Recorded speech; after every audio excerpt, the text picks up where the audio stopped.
So the next topic is error correction, right? આ પણ તમારા ઓબ્જેક્ટિવ માં આવે છે, બરાબર? સેક્શન બી માં આવે છે. અચ્છા, ઓકે, રાઇટિંગ પોર્શન આવે છે. તમારી 4 એરર્સ હોય છે, બોક્સમાં આવે છે તમને, બરાબર? તમારે કરવાનું શું છે? એમાંથી એરર ફાઇન્ડ કરવાની છે અને એનું કરેક્શન કરવાનું, બરાબર? હા, ખોટું. ચલો, હવે આના માટે તમારે ગ્રામરના ઓલમોસ્ટ જેટલા રૂલ્સ છે ને એ બધા જ કવર કરવા પડે તો તમારું એરર કરેક્શન છે આખું કમ્પ્લીટ થાય. ઓકે, શરૂ થશે શેનાથી?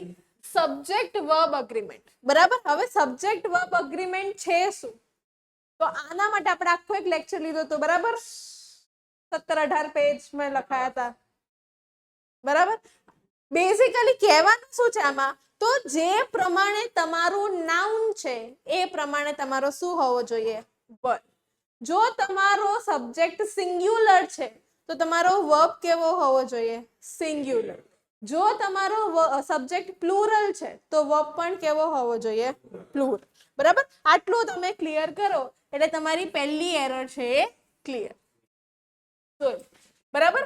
Singular subject tax singular verb, plural subject takes plural verb.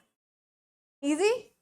Example, the boys plays football. હવે આ જે plays છે એની અંદર does include કરે છે, પણ does તો આપણે ક્યારે યુઝ કરીએ છીએ? Third person singular. પણ આ તો થર્ડ પર્સન શું છે? Plural. So the boys play football. આવું તમે લખો એટલે તમારી એરર મળી ગઈ, બરાબર? એટલે આ પ્લેસ છે એના જગ્યા પર શું લખવાનું છે? કેમ? તમારો સબ્જેક્ટ કેવો છે? Plural. Next, she go to school. એક્ઝામમાં બેઠા હોય ને એટલે she go એકદમ પરફેક્ટ લાગે, એમાં કોઈ ભૂલ લાગે નહીં, બરાબર? પણ સી યાદ રાખવાનું, એ થર્ડ પર્સન સિંગ્યુલર છે અને થર્ડ પર્સન સિંગ્યુલર સાથે તમારો વર્બ પણ કેવો આવશે? Singular. So she goes to school every day. આ ઈઝીમાં ઈઝી છે તમારું, બરાબર? શું? તો સિંગ્યુલર સબ્જેક્ટ સાથે સિંગ્યુલર વર્બ, પ્લુરલ સબ્જેક્ટ સાથે પ્લુરલ વર્બ, બરાબર? નેક્સ્ટ અને મોસ્ટ ડિફિકલ્ટ, ટેન્સ એરર. કેમ?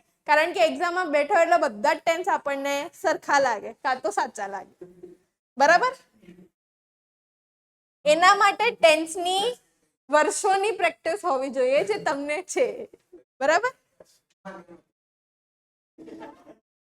The tense should remain consistent and match the time of action. એટલે જેમ મેં કીધું ક્લોઝિસ આપણે સમજ્યા, તો એક ક્લોઝમાં કયો ટેન્સ, બીજા ક્લોઝમાં અહીંયા લખ્યું છે ડીડ અને પછી તમે આઈએનજી યુઝ કરો છો, તો એવી બધી એરર્સ હોય એમ, બરાબર? He was eating and suddenly starts coughing. તો અહીંયા was eating છે એટલે આ કયો ટાઈમ છે? બરાબર? તો આ એક્શન પણ શેમાં હોવી જોઈએ? તો he was eating and suddenly started coughing. ખ્યાલ આવ્યો? એટલે આ તમારી એરર અને એનું આ કરેક્શન. ખબર પડે છે?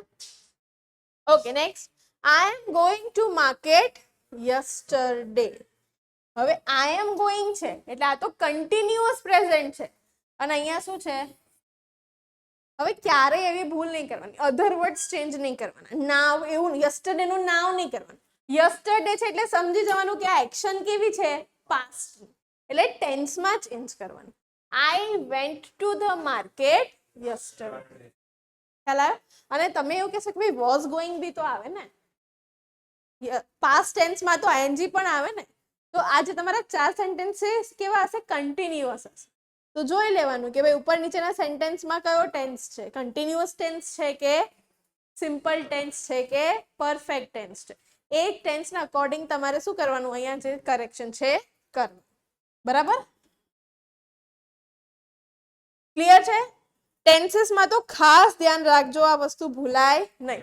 અને આવા સેન્ટેન્સ તો એકદમ સાચા જ લાગશે, હે ને? અત્યારે બી તમે એકદમ પ્રિપરેશન વગરના બેઠા છો, તમને એવું લાગશે કે શું ભૂલ છે આમાં, હું તમને આવા બે સેન્ટેન્સ આપું ને હમણાં આન્સર વગર, સો આઈ બેટ યુ કે તમે આન્સર એનો નહીં ફાઇન્ડ કરી શકો. બરાબર? હમણાં આપણે હમણાં પ્રેક્ટિસ કરીએ. ચલો, નેક્સ્ટ છે પ્રોનાઉન. હવે પ્રોનાઉન શું છે એ આપણને ખબર છે. બરાબર? તો પ્રોનાઉન ની કન્ડિશન શું છે?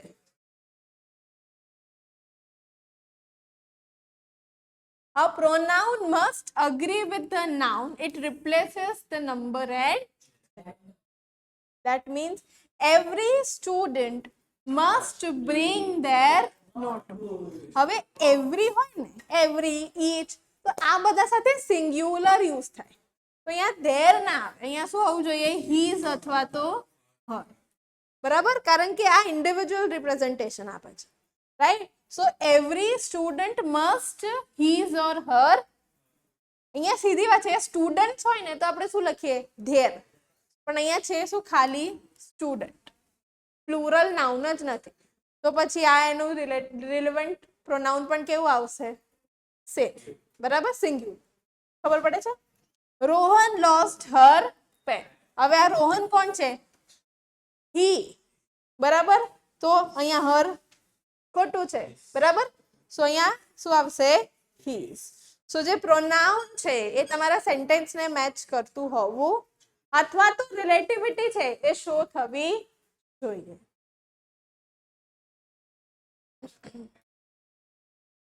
હવે છે આર્ટિકલ એરર.